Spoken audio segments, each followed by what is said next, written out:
So this week we was in Star City 2040, and the whole episode, well, primarily most of the episode took place in the flash forward part of this season, and I enjoyed it. I really did. When they first started introducing these flash forwards, it was cool to see like what they could probably be setting up and how they tied into what's presently happening in the present day. What really worked for me was everybody's chemistry.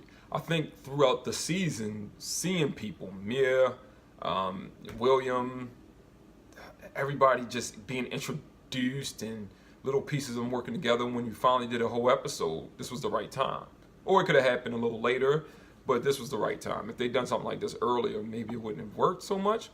I mean, also having people like Diana, Roy, Felicity, found out she's not dead, and Renee on the episode also felt really good. You know, we got some people, we got some original team there. We didn't get to see Diggle, Lila, you know, and definitely not Oliver. But this episode turned out pretty good. I enjoyed it a lot. I really did. I seen some tweets during the show, and people were like, "Oh, we're gonna get a spin-off series with Mia and company in the future." Don't think it would work too well. I mean, you never know. I don't know. You never know what's gonna really hit off and work. But it'd be so different because it takes place in this Arrowverse that's been created since the Arrow show, and the Flash, you couldn't collab with those characters. If you do, it's got to be future versions of them. And then they got to figure out what they're going to do with that story in the Flash show or Legends. Unless people like time traveling, and then it could get really messy. It would be a big challenge to like do a spin-off, a crossover show with that. I think this was just for this season, maybe even the next season, and that's it.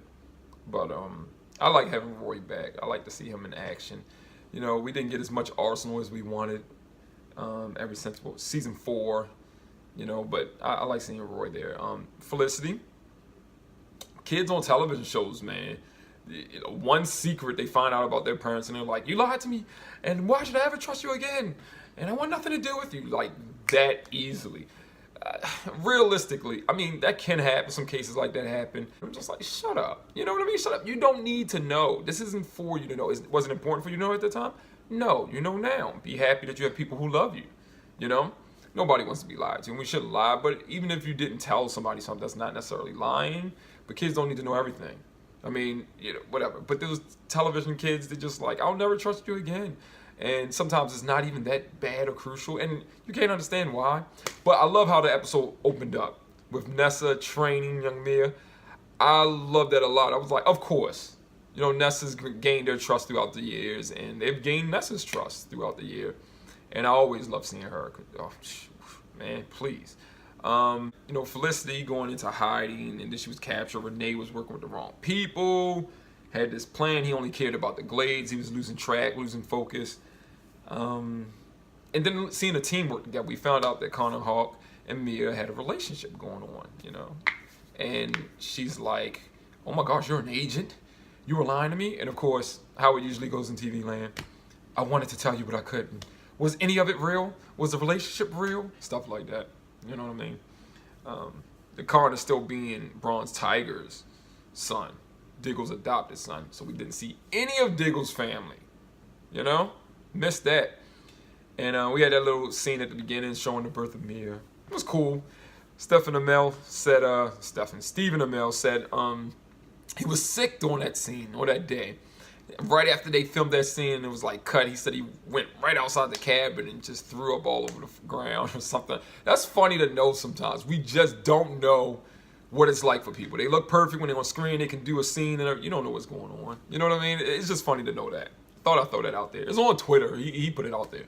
But yeah, I enjoyed this episode. I wouldn't mind another episode where it's just completely in 2040. But it was good enough. But I want to get back to Diggle, Oliver, Felicity, present day. That's what I'm here for. I've been here for that since the beginning. Next week's episode looks crazy too, but I enjoyed it. I really did. Let me know what you guys thought about the episode. And how did you like the team? You know, Mia can fight and take out a whole room of guys by herself, even with guns. Let me know what you guys thought. But that's my review. See you here next week.